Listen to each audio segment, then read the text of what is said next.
faire. Et nos frères là, nos frères ont cru en ça.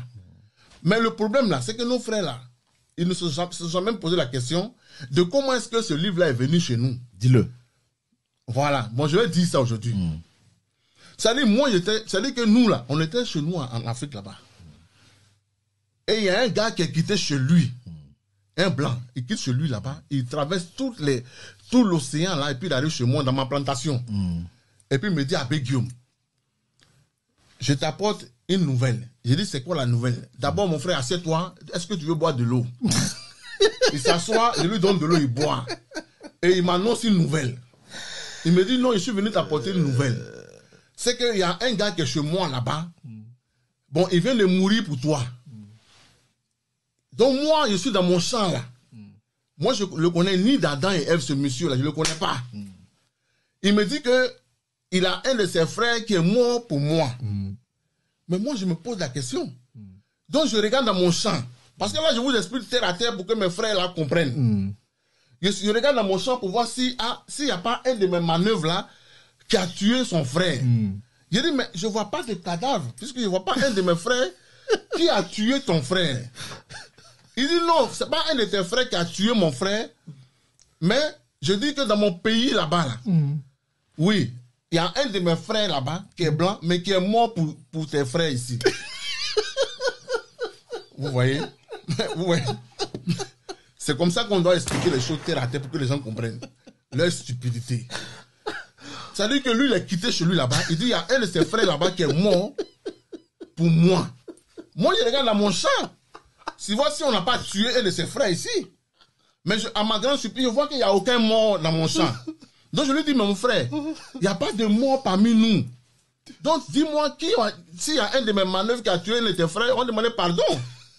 Il me dit non, c'est le Fils de Dieu qu'on a tué là-bas. Il dit, mais qui a tué? Il dit non, c'est nous-mêmes qui l'avons tué. Est-ce que vous comprenez ça?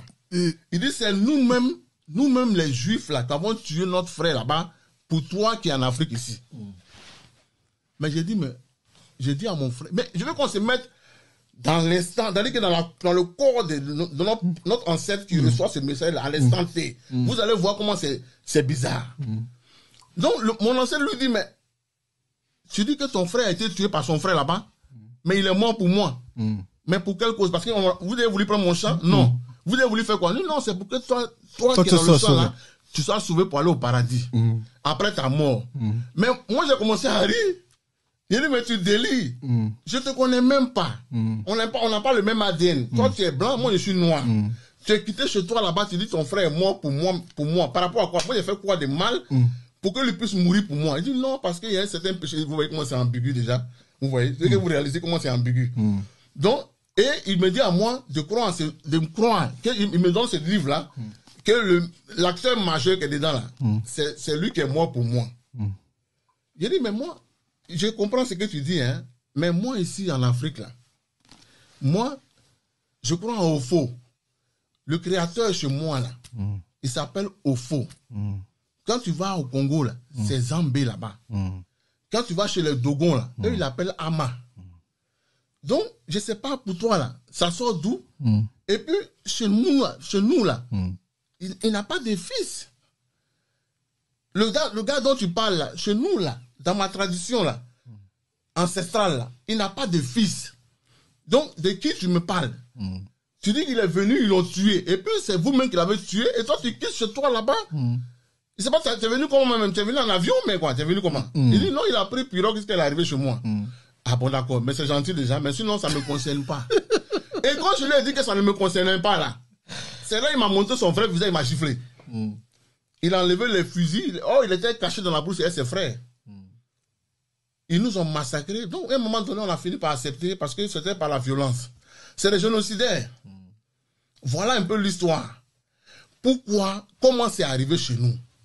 S'il n'y avait pas eu la violence, s'il n'y avait pas eu l'esclavage, jamais on allait voir un seul noir qui allait être musulman ou chrétien. Dis-le. S'il n'y avait pas eu l'esclavage, cette violence que je viens de numérer là, s'il n'y avait pas eu ça, jamais de la vie, on aurait eu un seul noir d'Afrique qui allait cracher sur sa tradition ou me dire que ses ancêtres étaient des sorciers. C'est parce que dans ce livre-là, ce livre que j'ai en main là, elle compte la tradition. Mais quand tu lis ce livre-là, tout ce qui est dedans là est en contradiction directe avec la tradition et la spiritualité de nos ancêtres.